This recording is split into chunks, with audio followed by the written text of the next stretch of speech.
11th Parliament, If Ugandans are watching you, they want to be honest about it. Okay, in the 11th Parliament, we have done what we have managed to do, but then you see it will be unfair for me to criticize my own Parliament.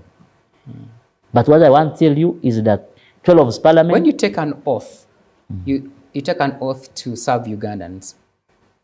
So yes, that demands for honest about the last paradise. What do you think is the biggest hurdle?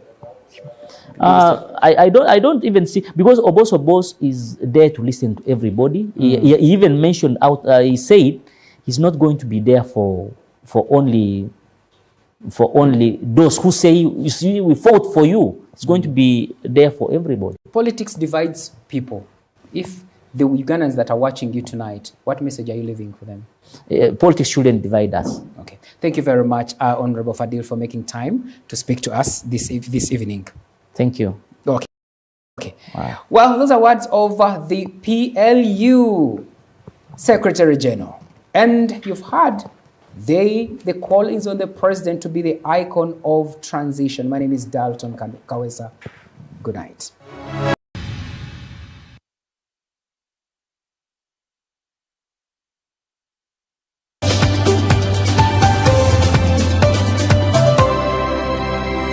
NBS. Always.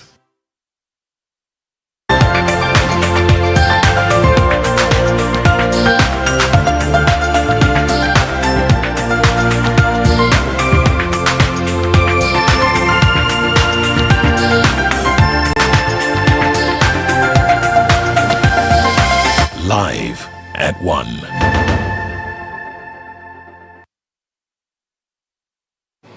A very good afternoon and thank you so much for watching NBS Television. We are celebrating 18 years of existence in the industry of media, giving you updated, coming to you live always. This is NBS Television and I am Julius Buchana taking you through this live at 1 today.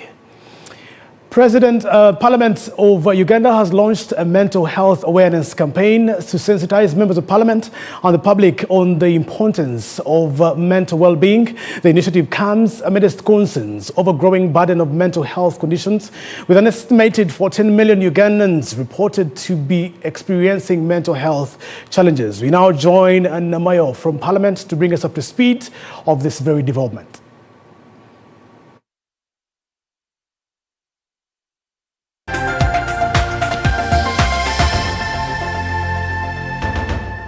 Of Uganda.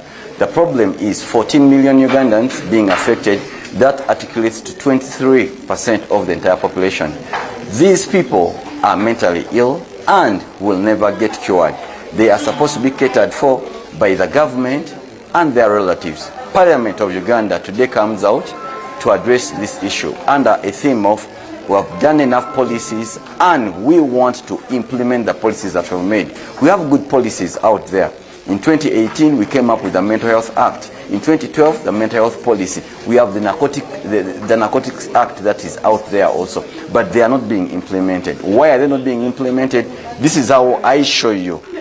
We give 5.2 trillion to Ministry of Health. Ministry of Health allocates 1% of that money to mental health. 1% equates to 52 billion. 52 billion is supposed to pay for 30 psychiatrists, 60 clinical psychiatric officers, 100 nurses, and a few social workers and psychologists. IGG reports that a ordinary Uganda can embezzle 52 billion and end up constructing apartments. Is our future safe? No wonder we have results of Christopher Nyuk going into schools and murdering innocent children. We have results of men dressed in uniforms turning their guns to their bosses and claiming for their lives. We have many of our students lost into drugs. We have members of Parliament who are stressed due to the work demand and still are affected by their children and their relatives that have the same problem. We come out today to make one voice. A mentally ill person does not pray for himself or agitate for himself because he doesn't know the problem is in. We, the healthy one, are supposed to come out and speak for them. Parliament has had this platform, a camp for 2 days. where it's going to speak for the mentally sick. We are privileged to have the Minister of Health, Dr. Chris Baryomas, who will be coming in, and also the Speaker of the Parliament of Uganda, who will be gracing this occasion.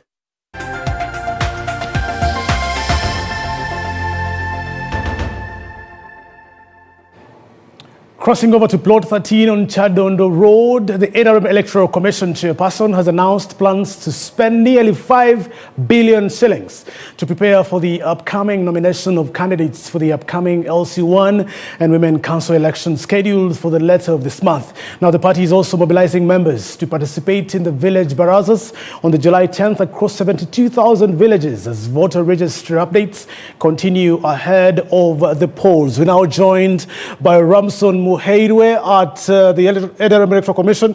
Ramson, 5 billion shillings seems to be a huge amount. Does it ring a bell to Mr. Tango Doi?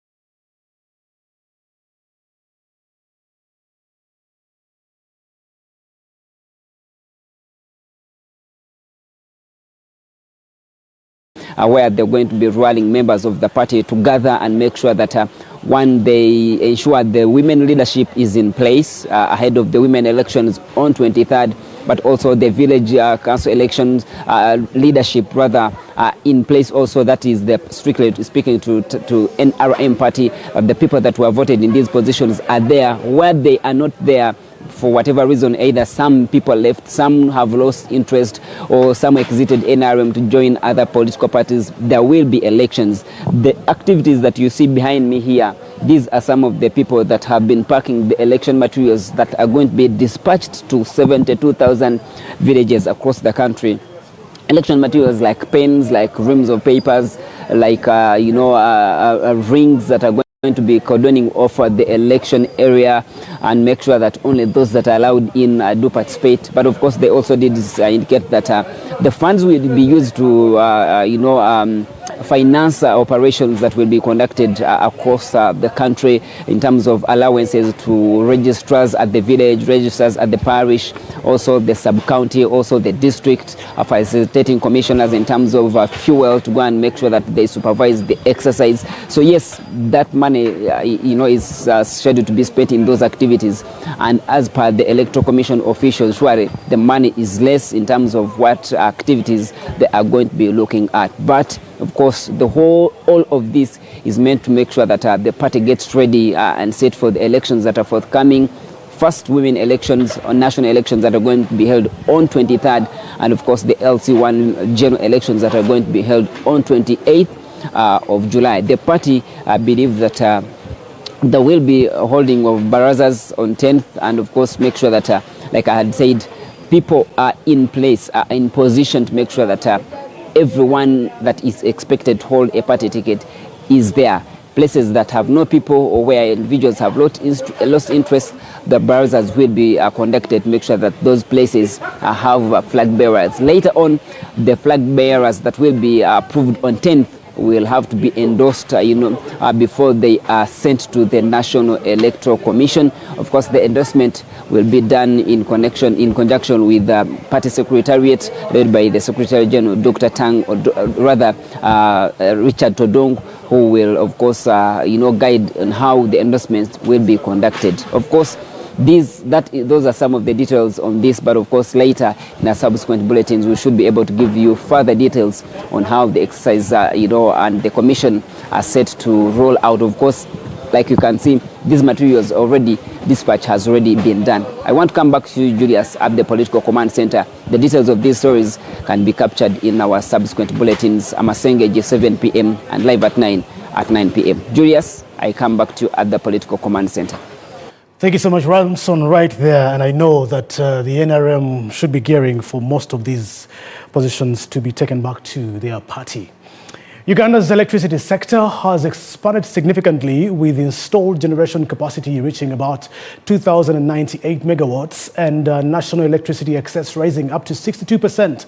Now, government says the next priority is to use electricity to drive industrialization, create jobs, and also spur economic growth. And the State Minister for Energy and also all the things related to electricity, Okasayo Polot, urged greater investment and adoption of emerging energy technologies in the country.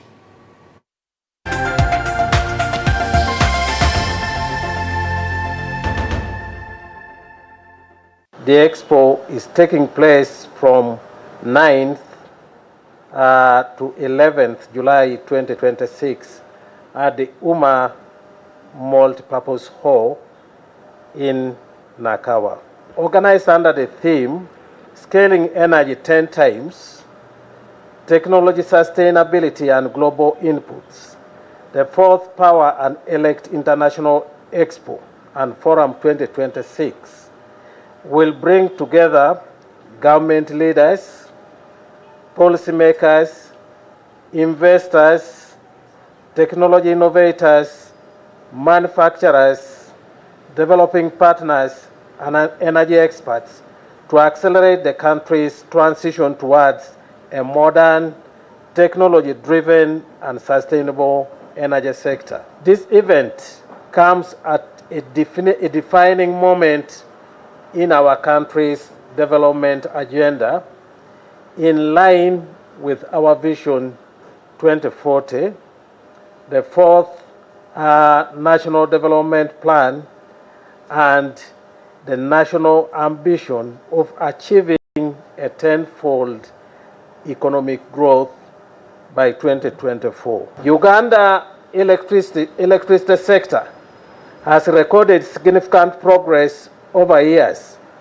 Installed capacity has grown to 2,098 megawatts, supported by the recent commissioning of the Karuma hydropower project and Nyaga 3 hydropower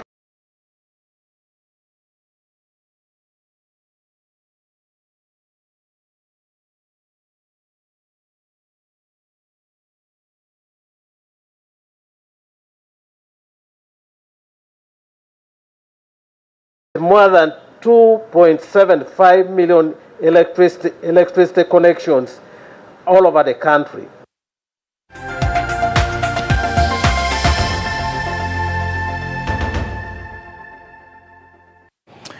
You're watching NBS Live at 1, and on a side note, we head to Gulu for 10 people have been killed and 28 others injured in a fatal accident crash at Bobby Trading Center along Kampala-Gulu Highway. Now, police say an Opit traveler's bus reportedly lost control while trying to avoid a pedestrian and collided in the way, causing a trailer. The injured are now receiving treatment, and investigations onto this crash continue. On a phone bite, we speak to Kananura Michael, who is the PRO of Traffic Police, on that very safety precaution.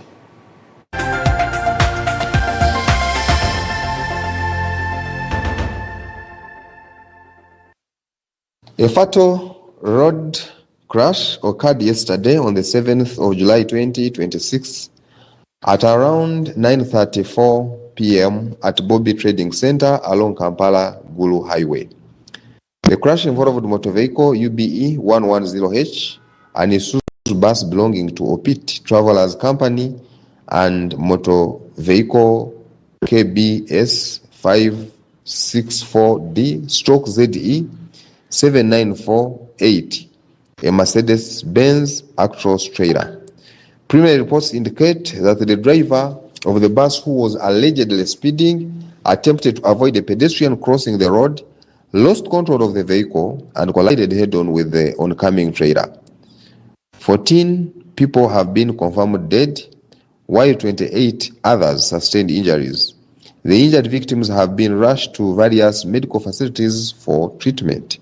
Investigations are underway. We urge all motorists to strictly observe speed limits, especially during night travel when visibility is reduced. Drivers are also reminded to remain vigilant and spot pedestrian movement. in trading centers and always drive at speeds that allow them to stop safely. We continue to engage the families and plan with them on how best we can support them. But I want to applaud the hospital management, the staff who worked tirelessly last night. The injuries, there are those who stabilized, and we're optimistic that they'll get better, out of danger. Those that managed to come here. In total, I think in Acholi sub-region we had about 32. We're yet to establish the exact number again. But those in the hospital here, we have 12 remaining, and they are stable. Attention is being given to them. Others are in facilities like Lacho. We have MC care, and we have also independent.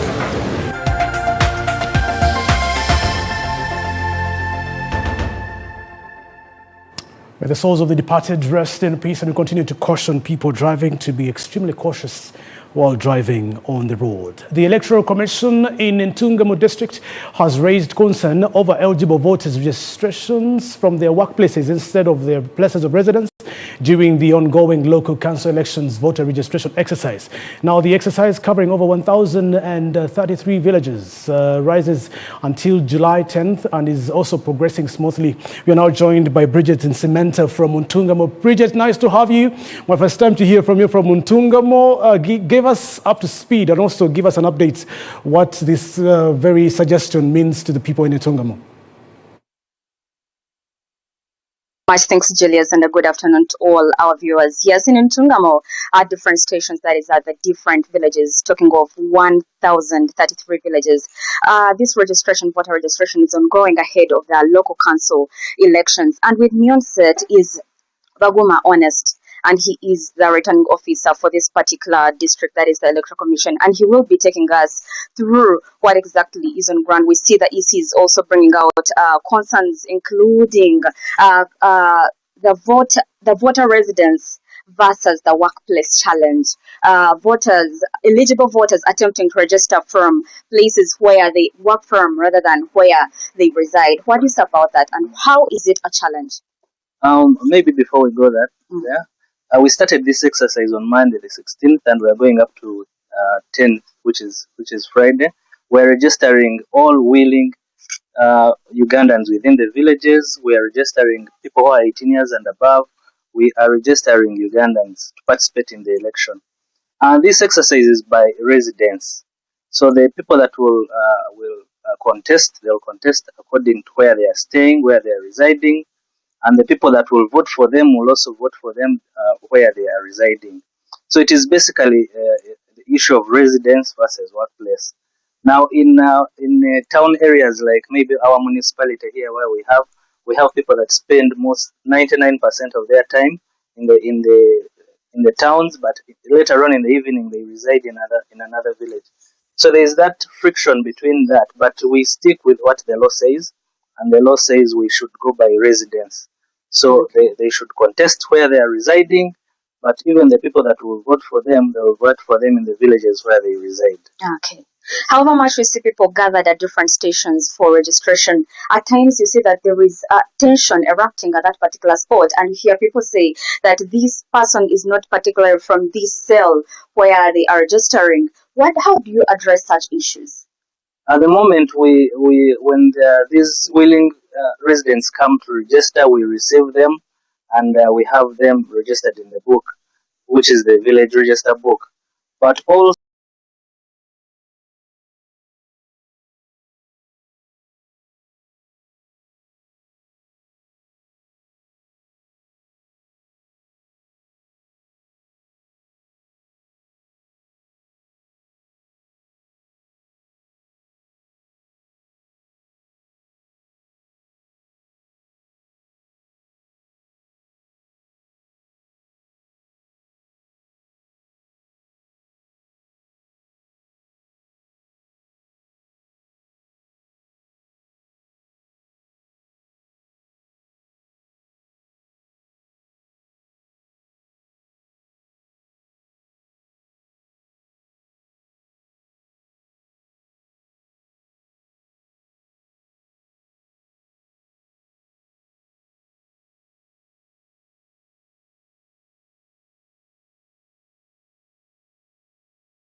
Europe that is seen slightly different, and there are concerns that political interference, specifically in this case from Donald Trump, could end up affecting the autonomy of football.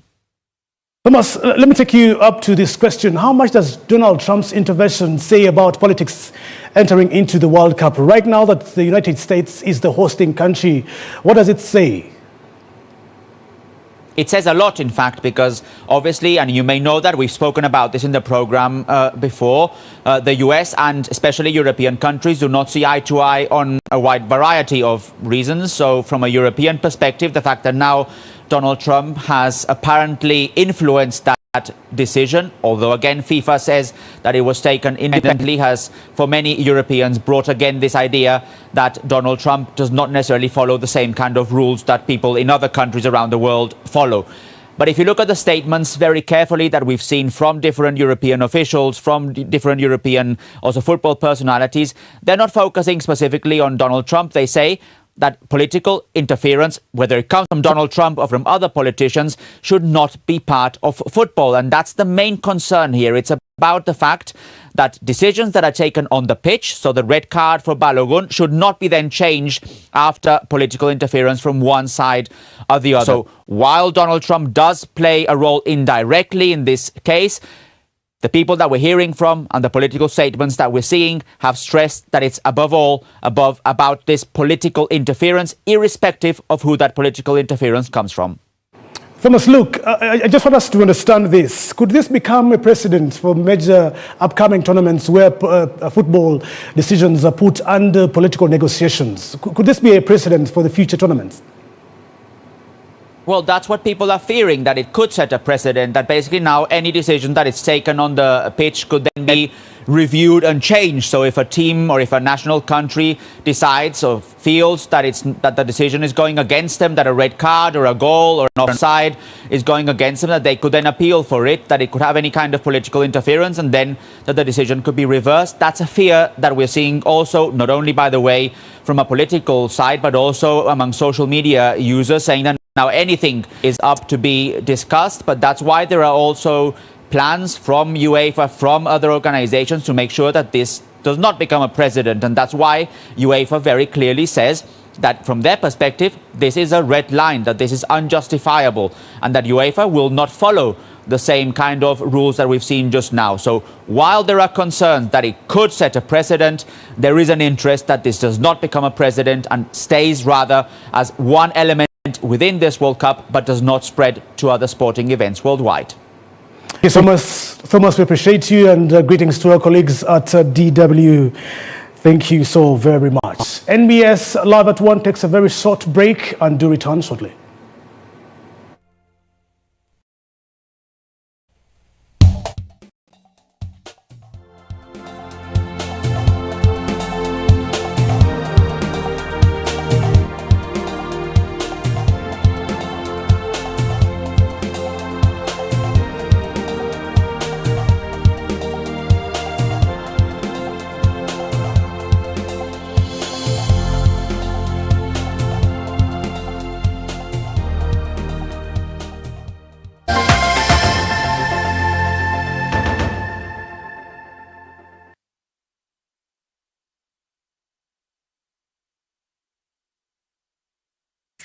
The parent is Tuliahewa Dixon. And the child is Tuliahewa Esther.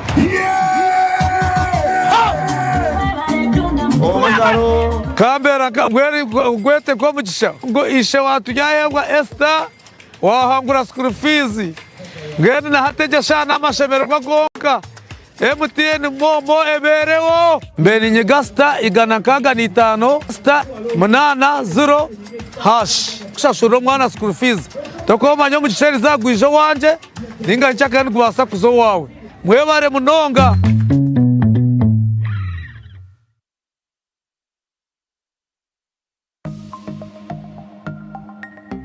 Better study tips. Be vigilant. Watch out for unexpected prizes or lottery wins. Genuine contests do not require advance payments or personal information. If it sounds too good to be true, it probably is. Brought to you by, in partnership with Uganda Communications Commission, and NBS. But this, how is it that you have come from uninvited to the one who is inviting? Are you ready to see marvels in your life? One after the other, after the other, after the other. You just sit back and say, this is the Lord's doing. It is marvelous, marvelous. Hallelujah. Watch The Power of Prophecy with Prophet Elvis Mbonye this Saturday, 6:30 p.m. on NBS TV, Uganda.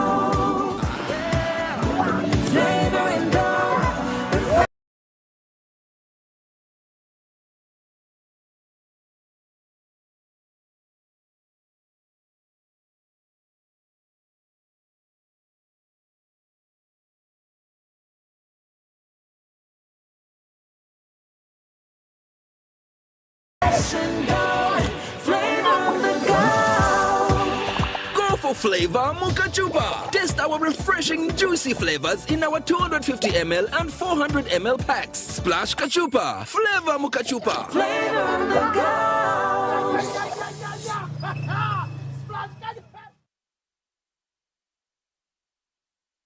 This July, NBS Television brings you two unforgettable dramas. Mondays and Tuesdays at 8 p.m. Step into Honorables, where every laugh hides a secret, every conversation has a movie, and behind the doors of a bustling Kampala bar, politics and ordinary lives collide. Then on Wednesday and Thursday at 8 p.m., it's Socialites, a world of fame, friendship, ambition, and betrayal, where every post has a price and every choice can change a life. Two gripping stories, four unforgettable nights. Honorables, Socialites. This July, only on NBS Television. Always.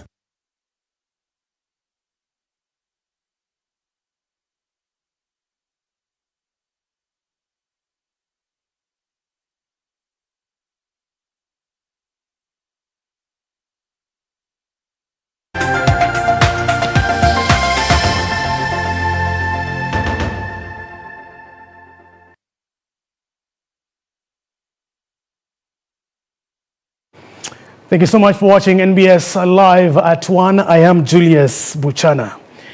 Katerema Senior Secondary School in Tororo District has been closed for 2 weeks after district security officials shut it down following a student strike over alleged mismanagement. Now, students claim they paid for extra lessons that were never conducted and also paid 40,000 shillings each for a Kampala trip that was later changed to a destination within Tororo District. We're now joined by David Ocheng. David Ocheng, if you can hear me loud and direct, thank you so much for joining us from Tororo. Bring us up to speed. Why couldn't the school take the kids to Kampala, and why change to Tororo over a sudden?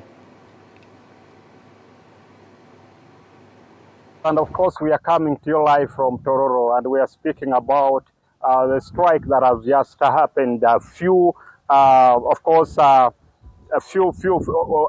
this strike has been there. The strike has been there for close to 1 week now, and today the security personnel have actually thought it wise to make this school to be closed. And of course, the person who is joining me to speak about this particular issue is the RDC of Tororo, and that is Mr. Sadiq Bategan. Mr. Sadiq, let's talk about the strike that happened, or that has actually been ongoing. And today you decided to close the school. I don't know whether it was security's decision or the board of governors, but of course, make us know what exactly you've been engaging with these people all along. Actually, close to 4 days, you've been engaging with the school management. What have you found out to be some of the reasons why students, first of all, decided to strike? Yeah, thank you very much, viewers. I'm Haji Batagana Sadiq, as you have been told, the RDC of Tororo. I'm here to comment on the strike which has been ongoing in Katerema SS. Sometime last week, the security learned about discontentment among its teachers and students in that school, and it was leading to a strike. We followed as security, and we had several engagements. The first one was the general the students of the school. We met all the students. Then after that, we talked to their leaders, those are the prefects and house captains. After that meeting, we had another engagement with the teachers to find out why they were disgruntled. Then later in the afternoon, we met the head teacher and some of his staff, and then with the education officer, and we discovered the causes of discontentment. Let's talk about the way forward. We are aware that this is one of the most populated schools. We are talking about over 1,000 students. But what is the future like for this school? The future is there because we have realized the causes, and we must do it with us as other DCs. Our foremost concern is security and then protecting government programs. Once we realized that, that's why we went in to hold those meetings. Then later, we resolved that the Board of Governors must meet, because the Board of Governors are the ones who are mandated by the law to run the school on the behalf of government and the Ministry of Education. However, when they had their meeting yesterday, they coopted some of us as security people. We did our work. Ours is to alert them about security and make sure that the place is intact, sealed off from all those problems they are talking about concerning security. The Board of Governors sat and they resolved, they made their resolution to suspend the operation of the school for 2 weeks as the commissioner in charge of secondary school sorts out the issues of the leadership as far as the headmaster is concerned. Thank you, RDC. Of course, Julius, that is the latest that we can talk about for now. But what we know, of course, the school is off for 2 weeks. And of course, we are yet to find out what the administration, including security here, of course, they are still engaging. What will be the way forward? For now, let me hand over back to you at the Political Command Center. Thank you so much, Ocheng, right there from Toronto. We wish that the security team can also liaise with the parents to find a way forward. Leaders in Mubende District have praised the service of the outgoing resident district commissioner Fred Nayebare Chamzigita following his transfer to the RDC Secretariat. He's been replaced by Miss Beatrice Kasigazi. The formal handover ceremony is being scheduled to take place today at the district commissioner's office in Mubende. Joining me is Sewaje Mwami Sewaje Mwami Nayebare kola embere lyetawo nga RDC omupyaja. Okay, thank you very much, Julius Buchana, as we're celebrating 18 years of NBS. I'm glad to see you back.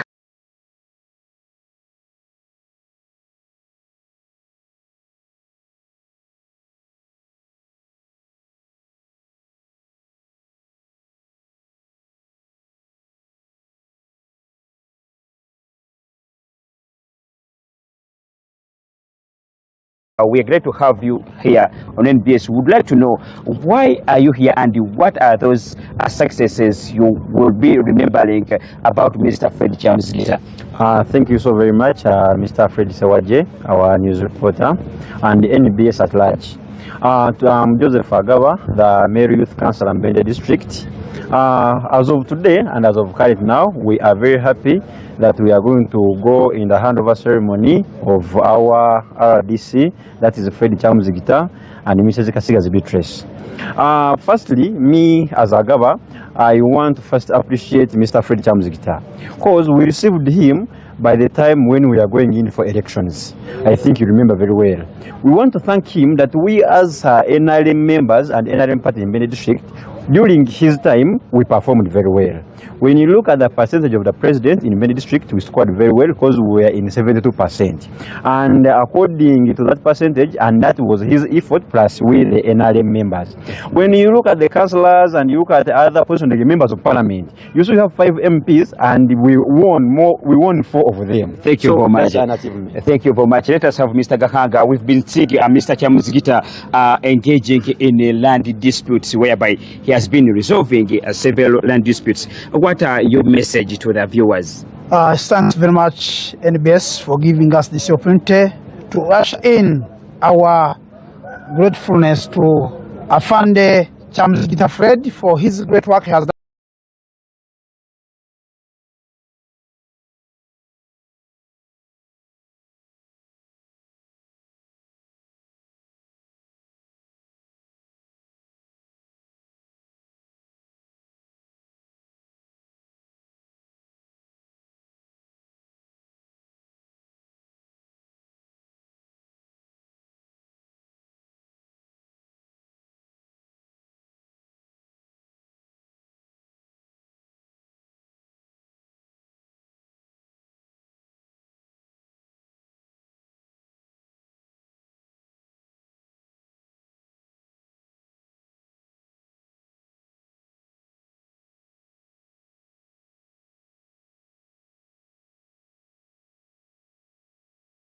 Very much. I want to congratulate Honorable Kasikazi and thank His Excellency the President of the Republic of Uganda for considering the Mubende product to lead Mubende, because he knows all the corners and the challenges that Mubende has been facing. I know he's going to handle them because he has been handling matters of women, youth, Mubende,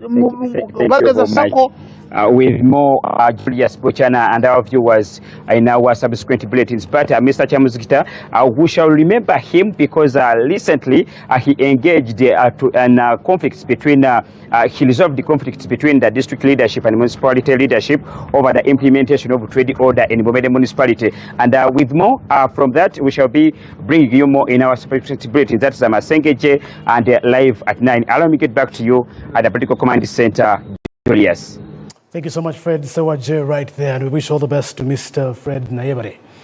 MTN Uganda has apologized for the nationwide service disruption that affected service, data and mobile money services on Sunday, attributing the outage to the major power failure at one of the data centers, announcing the compensation for customers whose voice and data bundles expired during the interruption. MTN Uganda Chief Executive Officer Sylvia Mulinge said the outage was unexpected and caused significant inconvenience to millions of customers, businesses, merchants and government institutions that rely on the telcos network for communication and financial transactions. Watch.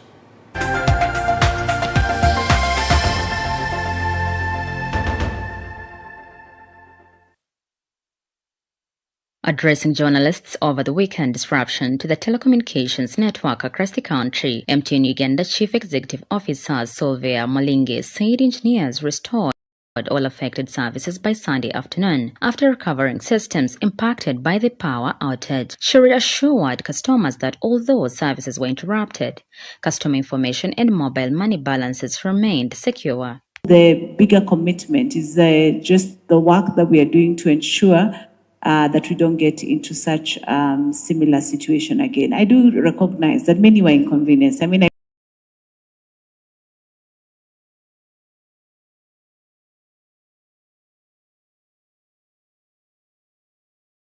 got calls from people who said, I've just bought fuel, I'm not able to pay, or I wanted to, I'm in the supermarket, I was buying products and services and I'm not able to use them. I know some of our banking partners could also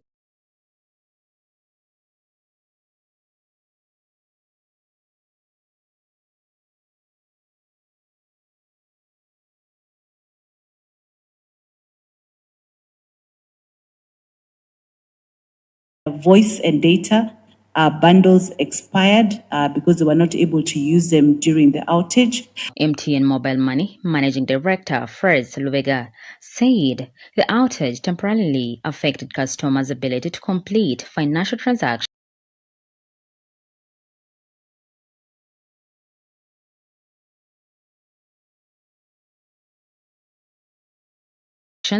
but maintained that the integrity and security of the mobile money platform were not compromised. Emphasize that we'll continue, ensuring that we innovate, provide security, reliability in the services that we deliver together with our partners to ensure that across the entire country where we're serving our customers, these services remain reliable.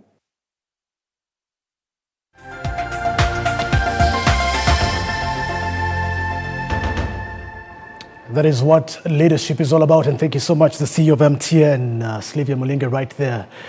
If you want to send money to family and friends in Kenya, Nigeria, Rwanda, Tanzania, SendWave Wallet is here for you. Now hold and send USSD code into dollars and also cash out in Ugandan shillings anytime, anywhere, and enjoy free fees between SendWave Wallet users in over 110 countries. Now download the app from your wallet with only $10. Use the promo code NEXT and get only $5 on us. Please note that SendWave makes money on your exchange rates and terms and conditions really apply. NBS Live at 1 comes to an end, and thank you so much for watching us. Up next is lunchtime sport. I am Julius Buchana, but later on at 2 p.m. we shall be crossing over to Parliament right there.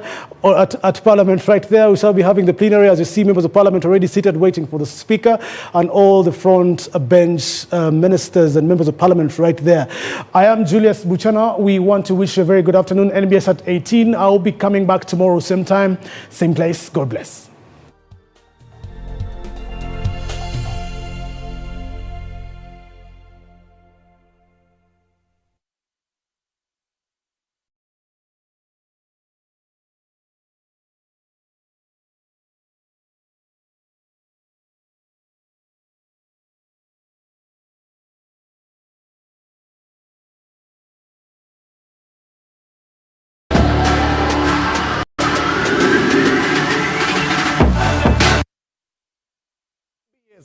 And a changing mass, of course, but in the Honorable Alan Sewanyana, Okwanga Trigger Sekona, and Bani Zanyo Dara, and a Tonganiza, will get a few Miaka Kominamana, Chimera Stewart, Pola, with Jokwa Tambula, Linda, Munsa again to remember Linda, nothing in Kawidaka Babunjino, Jagaro Kwan is a for the NBS, the big political command center, a break to the tree of Sorokwanga to Abichip get a masso, of course, Kusai Zanyo to Akulisa in Jedalam live at 1, of course, celebration of those Chagamasso, but remember.